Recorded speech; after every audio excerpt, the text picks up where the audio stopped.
Greetings! In this video I'll be painting an Intercessor from the Black Vipers chapter. The Black Vipers are one of the few known successor chapters of the Salamanders. The orange-red colour that they have stood out to me. I've 3D printed their shoulder pad. Some info about that is in the video description. The model is from the Assault Intercessor's kit, but with the standard Intercessor arms. After assembly, I primed the model black with my airbrush. You can use a black spray paint if you prefer.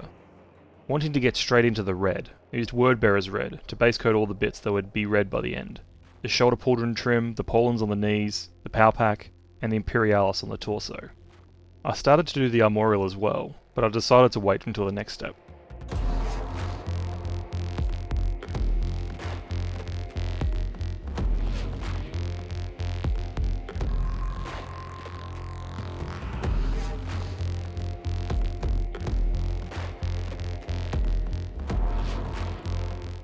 Next, I mixed Evil Sunz Scarlets into the Wordbearer's red.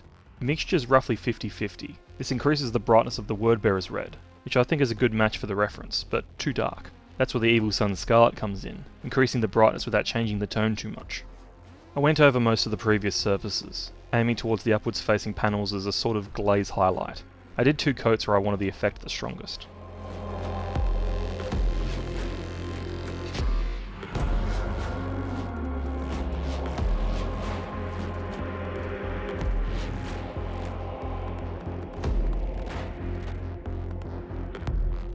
The Black Vipers follow the Codex Astartes for their markings, but they use a colour that I wouldn't be able to get with transfers, and I didn't have the foresight to emboss them for 3D printing, so freehand it is.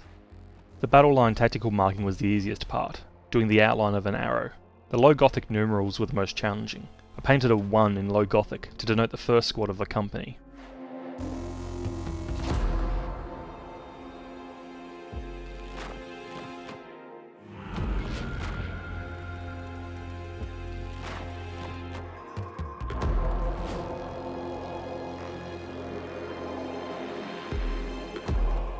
I switched to Abaddon black to clean up around the freehand work a bit, and clean up some mistakes where the red went over onto the black. I did the third company marking on the knee next, though the pose made it difficult to record.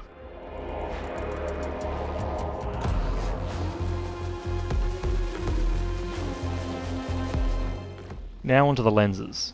I started with Mephiston red, painting in the eye lenses and the scope lenses.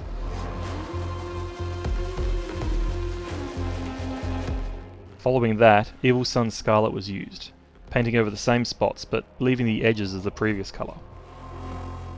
Wild Rider red was next, applied in a smaller area again. Finally, Lugganath orange. A little dot of this goes a long way to imply a deep glow.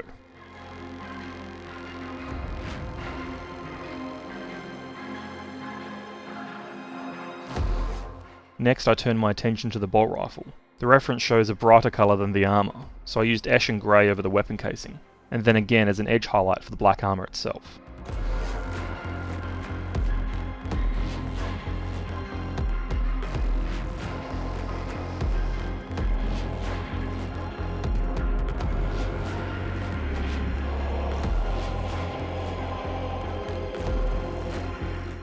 Iron Warriors was then applied to the metal details, such as the weapon chassis and the details around the armour.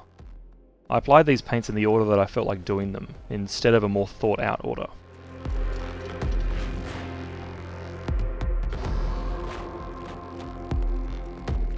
Onto the leather bits now, which arguably should have been the first thing I did after the black. I base coated the pouches and the belt with Rhinox hide.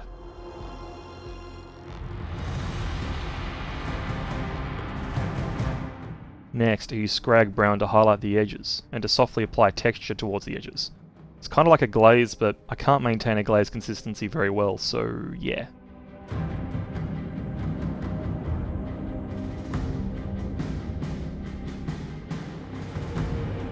Finally, I went over the previous bits with Deathclaw brown, focusing on doing some tiny scratches, and emphasising the edges near the flaps, that are near the little skull-shaped buckles.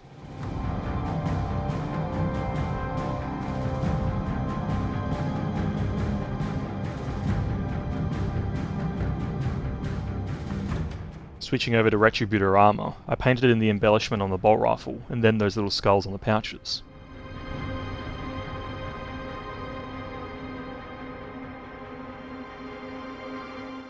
I briefly switched back to Evil Sunz Scarlet to paint in this little cable that I missed before. Then I turned my attention back to the metal bits, using Runefang steel to highlight them. I focus these towards the edge of each metallic surface, but if they don't really have a topwards facing surface, I just paint in a way that tries to keep them interesting.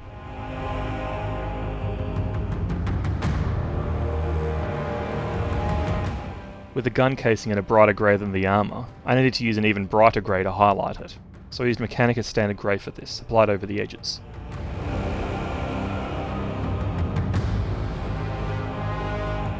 Finally onto the weathering now.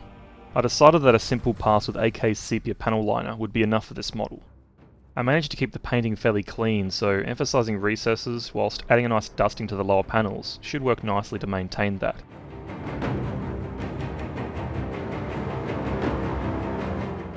After that was dry, I applied my usual basing method, painted the edge of the base, and then sealed everything in with an ultramatte varnish. And here we have it! An Intercessor of the Black Vipers chapter. This is a pretty simple scheme, but I found the red secondary tone to be quite rewarding. The mixture of Wordbearer's red and Evil Sunz Scarlet created a nice tone that I think matches the references nicely, without using edge highlighting to change the perspective of the tone, like how you can paint a gun casing black, but then edge highlight it green, which makes the black suddenly look like a dark green. Moving on from the paint job itself, the camera doesn't seem to like the dark armour colour, so I'm putting in some images on screen as well, as they may give a clearer representation. I hope you enjoyed this one. It's a bit of a shorter one, but it's a simple scheme, so I didn't think there was any point dragging it out any further. But anyway, hope you stick around for the next one.